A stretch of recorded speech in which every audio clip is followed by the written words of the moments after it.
El artista patrocina a revista de prensa.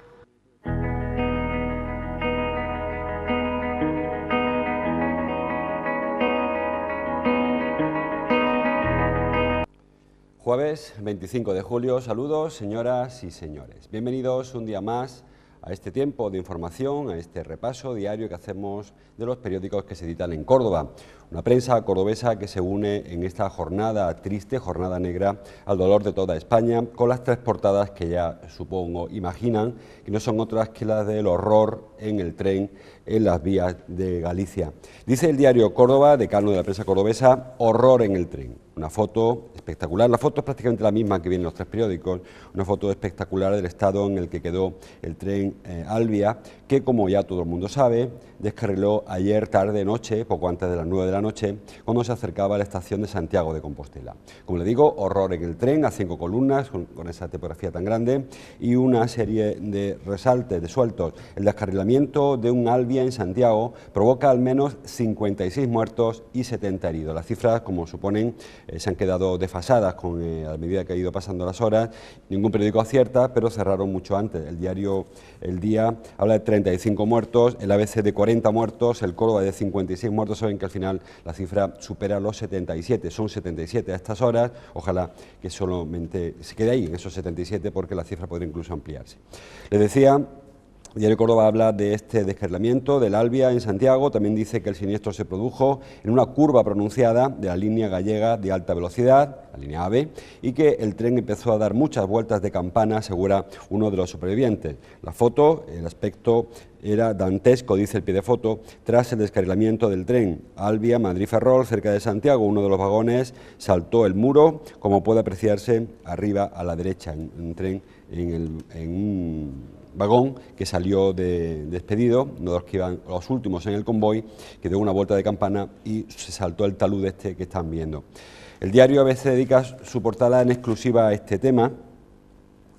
Tragedia en Santiago, dice el diario ABC, la foto muy parecida, la foto corresponde al estado en el que quedó también el convoy. Más de 40 muertos, repito, son 77 al menos, ojalá sean solo 77 porque la cifra puede ir incluso en aumento.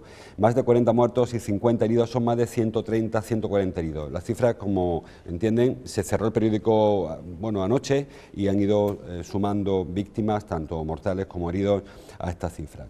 Cuando el tren entraba a la estación, dice el diario ABC, Interior descartaba anoche un atentado. Yo creo que fue una primera hipótesis porque se oyó una explosión tremenda al principio y alguien habló de que podía tratarse de un atentado. Se descartó muy pronto y creo que quedó claro que se trataba de un accidente, aparentemente. Luego habrá que investigar, pero yo creo que todo el mundo trabaja ahora en la hipótesis del accidente. Y la foto, el pie de foto, el tren Albia que unía la línea Madrid-Ferrol descarriló dejando un reguero de víctimas. Se ven lamentablemente en esta foto algunas de las víctimas mortales en primer plano, las personas que han perdido la vida en este trayecto desde Madrid a Ferrol, el tren que tenía que entrar en Santiago poco antes de las 9 y que se salió de la vía produciendo los daños que ya todo el mundo conoce.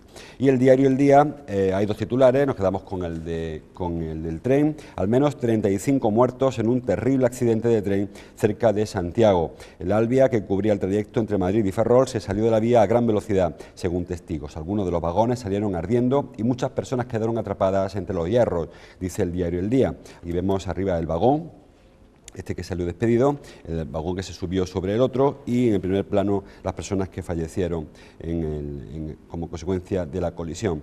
Vagones destrozados, dice el pie de foto del diario El Día, tras el accidente ocurrido cerca de Santiago. Junto a la vía pueden verse algunos cuerpos cubiertos con mantas. Bueno, hay muy pocas cosas que añadir porque, como saben, desde ayer por la tarde-noche se está dando mucha información desde el lugar del suceso, de este terrible accidente. En principio parece que el tren tiene que haber tomado esta curva a 80 km por hora y, según las primeras investigaciones, iba a más de 150. Hablan incluso que iba a 180, incluso a más. Habrá que luego ver el tacómetro del tren, porque los trenes estos tienen unas cajas negras, igual que los aviones, y ahí se quedan grabados todas las incidencias del viaje. En una conversación, presuntamente, entre el conductor, el maquinista del tren, y alguien de tierra, alguien de la estación, quiero decir, llegó a decirle: voy a 190. No sé si es una temeridad, si una negligencia, lo que motivó este accidente. Al hilo de este terrible accidente de tráfico, surge una duda. Cuando en España se implantó las líneas AVE, allá por el año 92, recuerda, la primera en Madrid y Sevilla, pasando por Córdoba, ya se cuestionó que esa velocidad, una catástrofe sería tremenda. Y ya nos dijeron entonces que la línea AVE tiene una medida de seguridad tremenda, hasta el punto de que están preparadas antisabotaje.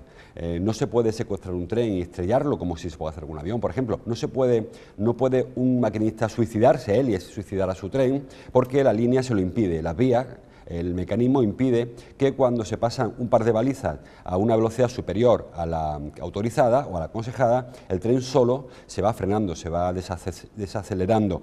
Entonces no se entiende cómo es posible que un tren con 240 personas a bordo haya tomado una curva a más del doble de la velocidad permitida. Creo que no es momento tampoco de buscar culpables, de buscar responsables, de nada más que intentar, bueno, en este momento condolernos con la familia, consolar a las familias que han perdido seres queridos en este suceso, y luego habrá tiempo para investigar, para analizar qué ocurrió. Pero sí que nos puede llevar a la primera reflexión: ¿cómo es posible que un tren a esa velocidad no cuente o no saltaran los mecanismos de autodefensa? Es cierto que la línea del AVE Madrid-Galicia aún no está en pleno funcionamiento. De hecho, el tren es un Alvia, no es un AVE, aunque utilice la vía del AVE, pero no es un AVE como lo conocemos nosotros, sino este otro tipo de tren. Les digo, la línea no está en pleno funcionamiento, faltan cosas que implementar, y pudiera ser que una de las cosas que falte por implementar sea la medida de seguridad que hayan impedido que este tren se frenara solo, se desacelerara cuando hubiese detectado el mecanismo que estaba entrando la curva a esa velocidad. El tren venía de la línea de alta velocidad a mucha velocidad por un túnel, se incorporó una línea de tamaño normal, de ancho normal, y parece que en ese momento fue cuando el tren volcó, topó contra el talud, que se ven todas las fotografías.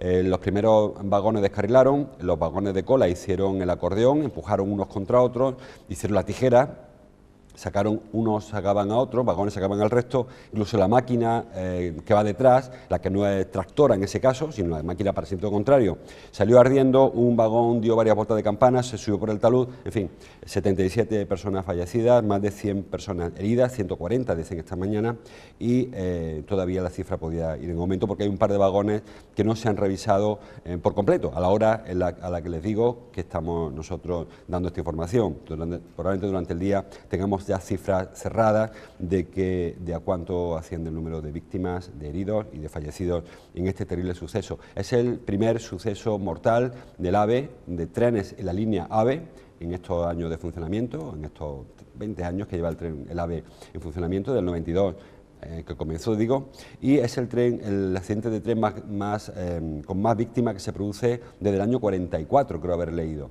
desde un accidente que hubo también llegando a Galicia, entrando en León, saliendo de León, donde un tren colisionó en el interior de un túnel. Lo que pasa es que en esa época, hablamos de la posguerra, no se conocen siquiera las cifras de muertos porque aquello se ocultó. Parece que la línea en esa época estaba muy mal, los trenes estaban muy mal, y el gobierno de Franco de entonces prefirió ocultar datos. Se supone que aquel fue bastante peor que este. De esa época ahora nunca ha habido un accidente en España con más de 15 o 20 fallecidos, y este es una barbaridad, sobre todo en un tren con la medida de seguridad que hay que exigirle cuando toma esas velocidades. De hecho, el AVE, AVE alta velocidad, es su característica la velocidad, y claro, si no lleva aparejado medida de seguridad, pues sería un suicidio. Nunca había ocurrido hasta ahora, así que hay que ver por qué ocurrió, sobre todo para seguridad de los pasajeros, de los usuarios cotidianos o que toman el AVE recurrentemente, porque hay que tener garantía de que el AVE puede tomar esa velocidad que toma sin que se salga una curva y sin que se produzca la masacre que se ha producido entrando en Santiago.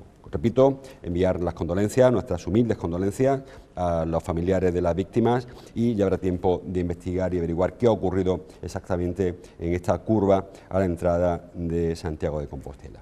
Imágenes dantescas en todos los periódicos, en interiores, han visto imágenes por televisión, en fin, muchísimo dolor, y no queda más que, sobre todo hoy que es día grande de Galicia, saben que es día de Santiago, día de San Cristóbal también, San Félix, creo también hoy, algunos santos, sobre todo Santiago, y en Galicia se ha suspendido en Santiago los actos del patrón porque, lógicamente, el dolor aquí no daba pie, no cabía el dolor y la fiesta al mismo tiempo, y creo que con buen tino se ha suspendido toda la fiesta en honor del patrón de Galicia, Santiago de Compostela.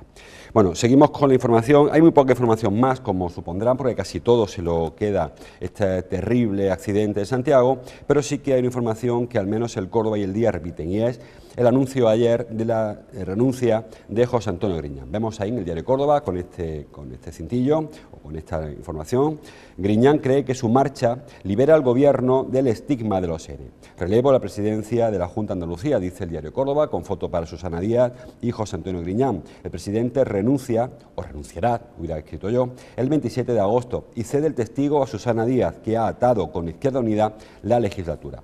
También el diario El Día dedica un titular, quizá el más importante, han hecho una composición con 2 titulares de portada, al tema de la salida de Griñán. Dice: Griñán se despide a la defensiva. No hay motivos para imputarme, titula, entre comillas, el diario El Día. El presidente desvincula su marcha de los ERE y habla de motivos personales.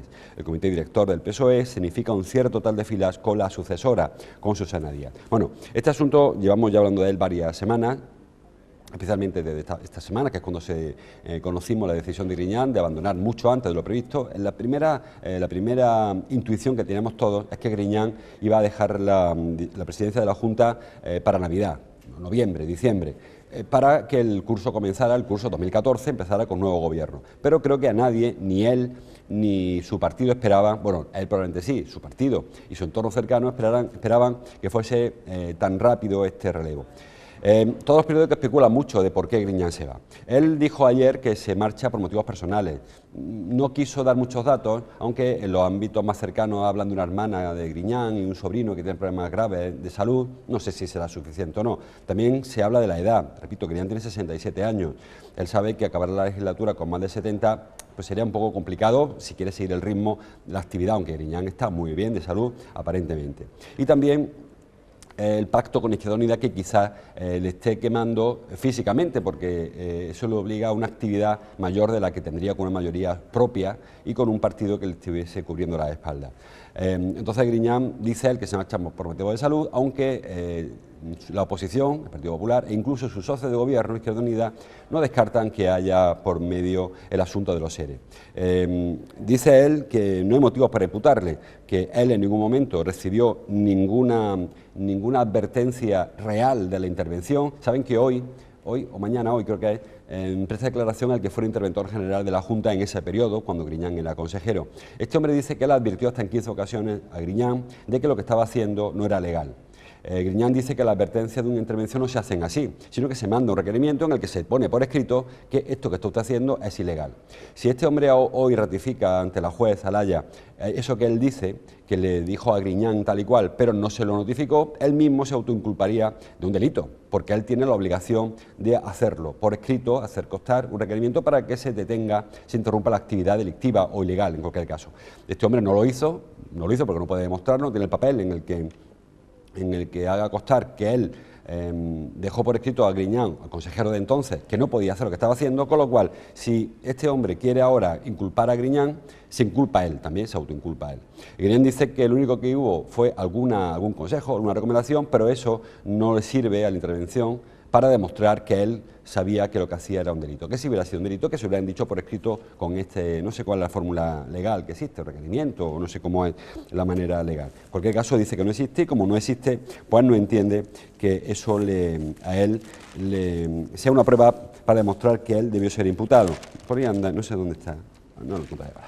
En cualquier caso, parece que los ERE han reconocido que algo le ha afectado, que esa presión de la juez detrás suya, y además, más que esa, como dice el diario Córdoba, eso crea una presión añadida por parte de la oposición, porque tienen siempre un lugar donde morder, que es el caso de los ERE. Y cada vez que hay un debate aparece los ERE y él reconoce que eso también quema.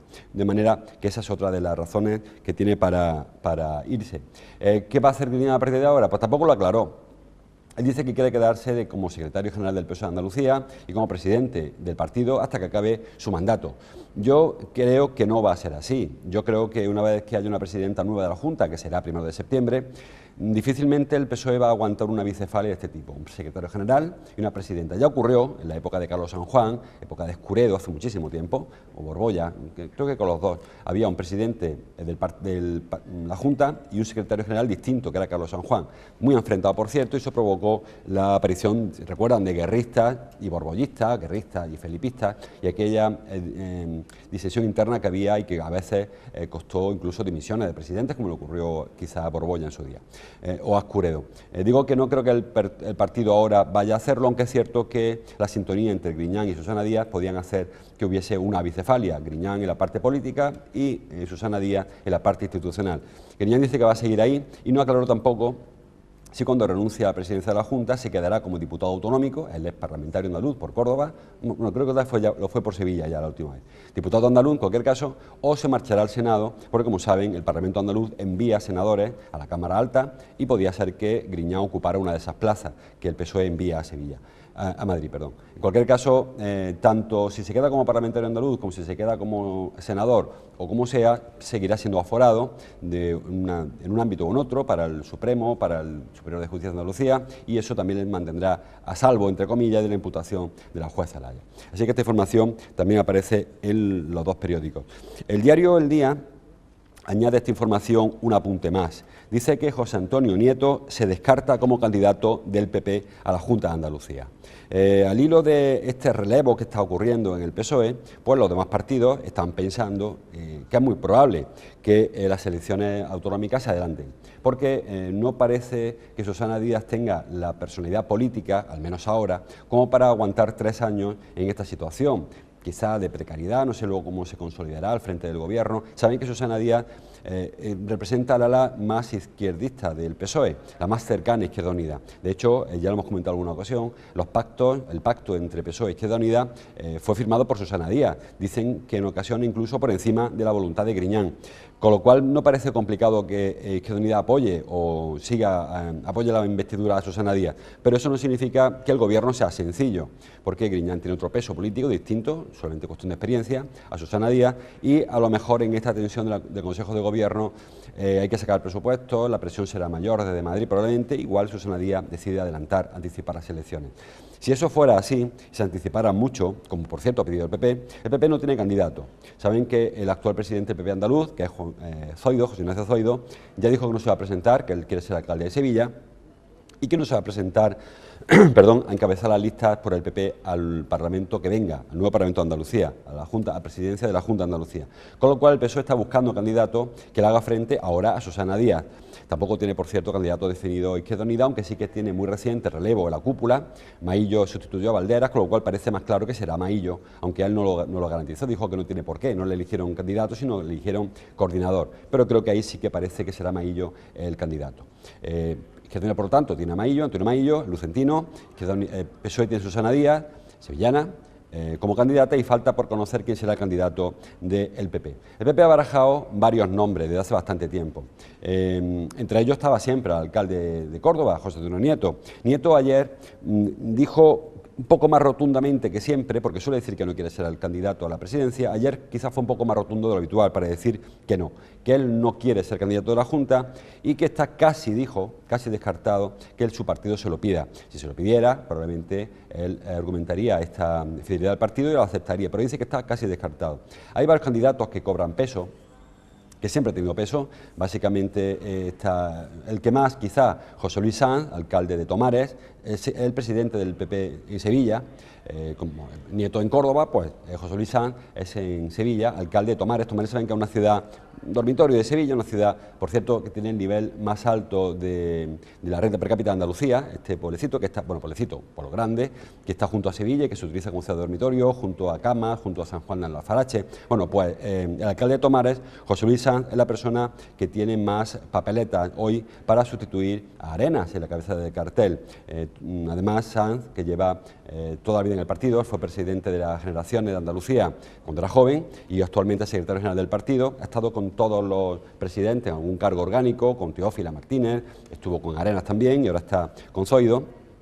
Digo, es el hombre quizá con más papeletas. Junto a Sanz, que parece que es la persona que tiene más opciones, está Fátima Báñez, la ministra de de trabajo. Está también Carmen Crespo, que fue en su día alcaldesa de Adra, que hoy es delegada del Gobierno español en Andalucía, y alguno más, incluso el ministro Arias Cañete también sonó, que fue también en su día un líder del PP jerezano y que hoy es ministro de Agricultura. Bueno, pues de toda esa panoplia de cargos del PP que pueden optar a la presidencia, parece que se descuelga por propia voluntad José Antonio Nieto, que también en su día tuvo muchas papeletas y se sonó como el gran favorito.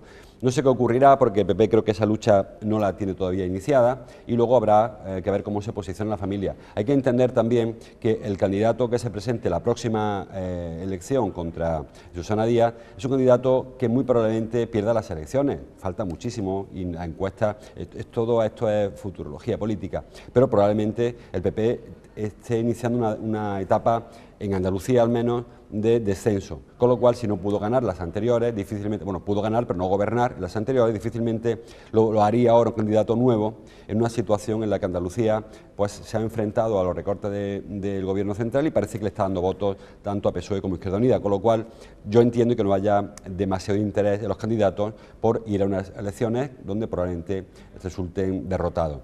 No sé qué ocurrirá, les digo que Nieto habla final 2013, principio 2014 para elegir candidato, y pueden pasar muchas cosas desde hoy a esa época. En principio, a ese lugar, a ese momento. La noticia que publica el Córdoba el Día, es que Nieto se autodescarta como candidato. Habrá que ver si eso es así o si se va completando la información a medida que pasan los días. El diario no tiene nada en su portada, más allá de lo que hemos visto ya, el Córdoba tampoco, y nos queda un par de asuntos en el diario El Día. Foto para María Luisa Ceballos, en la parte alta del periódico, para la presidenta de la Diputación, porque dice el diario El Día que la Diputación aportará entre 3 y 9 millones al centro de convenciones. Bueno, claro, la cifra es, la horquilla es tremenda, de 3 millones a 9 millones es triplicar la aportación. Yo creo que habría que ser un poco más concreto, porque no es lo mismo darle 3 millones de euros a alguien que darle 9, es el triple. 3 millones de euros son 500 millones de pesetas, 9 millones son 1.500 millones de pesetas. Creo que la diferencia es suficientemente grande como para que se especifique si serán 3 o si serán 9. La Diputación ha tomado esta decisión y la vincula a la aportación que se haga desde otras instituciones. Dice que si el Ministerio da más, la Diputación dará menos, porque hará falta menos. Si la Junta aporta algo, la Diputación aportará menos. Pero tiene como tope el 9 millones. Recuerden que el Ayuntamiento va a aportar 11. Es decir, que al final, si no aportara nadie nada, sino que se vea cómo están las cosas, de los 21 millones pondría 11 el Ayuntamiento, 9 la Diputación y medio el Gobierno central. Con lo cual, la aportación de la Diputación sería tremenda. No es normal esa aportación tan grande, ni siquiera, no digo no sea legal, pero las competencias de la Diputación no son sufragar un centro de congresos para Córdoba. Lógicamente, esta información o este anuncio que hizo ayer Salvador Fuentes ha sido contestado muy pronto por la oposición. Hoy había rueda de prensa del PSOE, creo que de Juan Pablo, no sé si es Juan Pablo Durán, quien va a hablar sobre este asunto, evidentemente para rechazar, no, es Salvador Blanco, la Diputación, para rechazar que la Diputación aporte 9 millones de euros, que parece que no es el mejor momento para que la Diputación Provincial aporte 9 millones de euros para el Palacio de Congresos de Córdoba capital, y va a rechazar de plano que se haga esta aportación, yo creo que un poco desmedida. Comparen que el Ayuntamiento pondría 11 y la Diputación pondría 9, en el mejor de los casos, o sea, el peor de los casos para cada uno, porque si hay aportación reducirían los dos. Reduciría la Diputación, pero también el Ayuntamiento, con lo cual seguiría habiendo una aportación grande. Cuando ya el alcalde dijo hace algunos meses que la Diputación aportaría 3 millones, ya hubo que se escandalizó, porque era mucho. Claro, ahora es el triple. Si entonces era mucho, ahora es 3 veces mucho, con lo cual el escándalo es 3 veces mayor para que se escandalizó en ese momento. Yo entiendo que es mucho dinero, no sé cuánto ha puesto la Diputación para otros plazos de congreso en la provincia de Córdoba, pero estoy convencido de que ha sido siempre mucho menos y que 9 millones, ni siquiera creo que la Diputación tenga capacidad para invertir 9 millones de euros en una infraestructura municipal de la provincia de Córdoba, del municipio de Córdoba, aunque ellos digan que habría ferias que se van a celebrar allí. Supongo que la mayoría de las ferias son provinciales, de ámbito provincial, pero todo el mundo sabe que una cosa es Hinoaga, Hinojosa, o la Feria de los Pedroches, en Pozo Blanco, o la del aceite en Montoro, y otra cosa es la que se hace en la capital. No sé si la Diputación está para apostar por la capital, habiendo otras instituciones que sí que tienen esa competencia entre sus cometidos. Creo que esto se reconducirá con el tiempo, pero hoy por hoy nos quedamos con este anuncio. Yo reconozco que es sorpresivo, sorprendente el que la Diputación esté dispuesta a aportar hasta 9 millones de euros en el Palacio de Congresos de Córdoba, creo que es una apuesta demasiado política que no responde a las necesidades de la institución provincial y por lo tanto a los habitantes de la provincia de Córdoba. Ya iremos, mañana analizaremos más seguro esta información. Y termina el diario El Día hablando de otra infraestructura, también local, como es el aeropuerto. Fomento, se refiere al Ministerio, Fomento concluye la ampliación de la nueva pista del aeropuerto. Bueno, muchos creeríamos que estaba concluido hace tiempo. Es hoy cuando Fomento da por concluida la pista del aeropuerto, la ampliación de la pista. Recuerden que la pista tenía unos metros, 1000 y pico, y ha pasado a tener 2000 y pico, 2000 y poco, mejor dicho. Porque la diferencia entre 2000 y poco, 2040 creo que son, 2030, que queda la pista del aeropuerto, a la pista que querían los técnicos, los profesionales de la aviación, que son 2400, esos 300 metros son los que marcan la capacidad que tenga el aeropuerto para operar con vuelos grandes o para no poder hacerlo. Entonces es más importante lo que parece. La pista medía originariamente 1.380 metros y ahora mide 2.050. Harían falta 2.400 para que la pista hubiese tenido la cobertura total. ¿Cuál es el problema? Que la pista tiene en este momento dos limitaciones. Uno es el río. La pista termina en el Guadalquivir. Hay unos álamos, pero al final está el río a 50 metros. Y por el otro lado está el higuerón, que no se puede quitar tampoco. Ni puedes quitar el río. Bueno, puedes quitarlo, pero parece una atrocidad, y tampoco puedes quitar, o no debes quitar, el higuerón por hacer la pista más grande. Al final, la pista se ha quedado como lo que cabe allí, que son 2.050 metros. Y eso, el alcalde dijo hace poco que eso le hace una pista pues, prácticamente inservible. El alcalde llegó a decir que con esas dimensiones la pista no sirve para lo que se pretendió. Además, hay que recordar que hace falta mucha más inversión, porque lo que es la pista en sí supone la tercera parte de la inversión. Hace falta todavía construir una nueva torre de control, hace falta nuevas dependencias que permitan que ya haya vuelos, que la gente cuando pase pues tenga su, como en otro aeropuerto, ¿no? Estos puestos para dejar la maleta, para facturar, para comprar billetes, etcétera, etcétera, que de eso no hay nada todavía, evidentemente.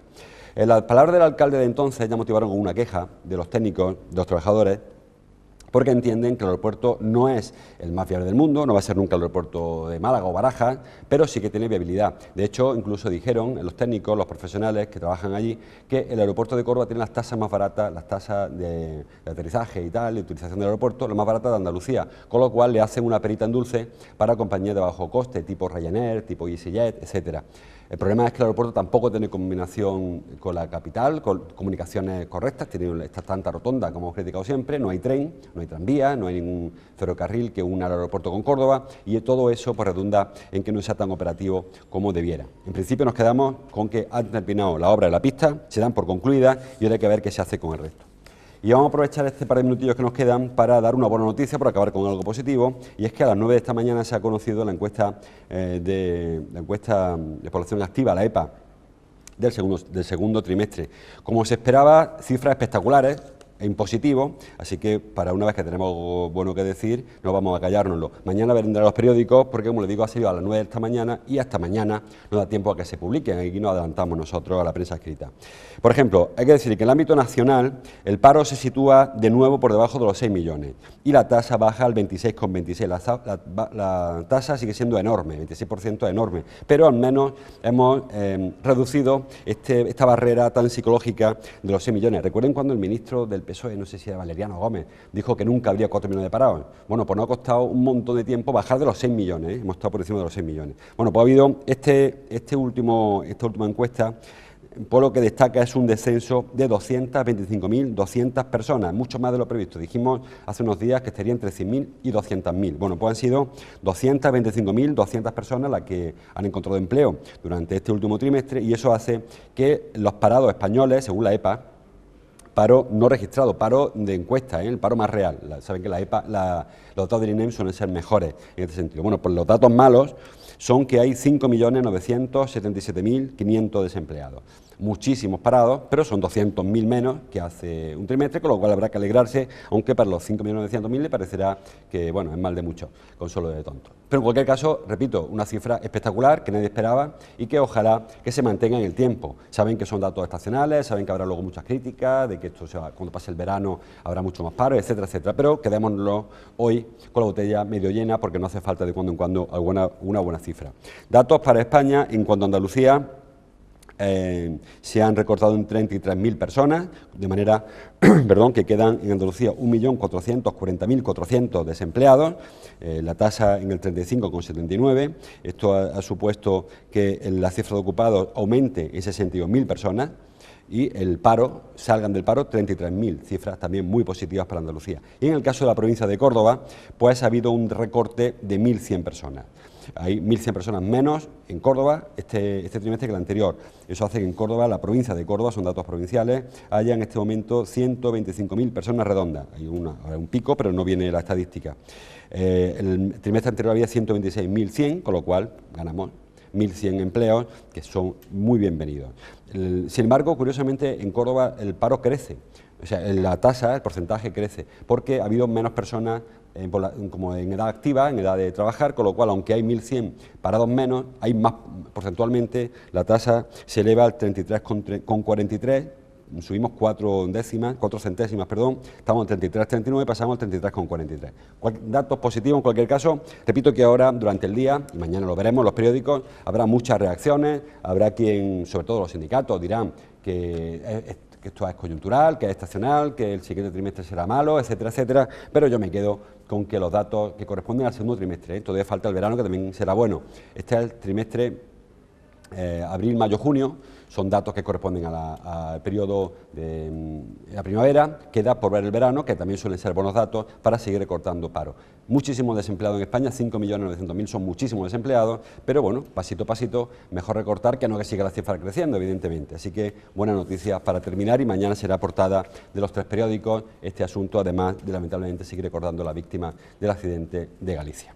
Lo dejamos aquí, como cada día les invito a que continúen atentos a la programación de PTV y que mañana, que será viernes, despidamos juntos la semana repasando la prensa de Córdoba. Hasta entonces, como siempre, gracias por su atención.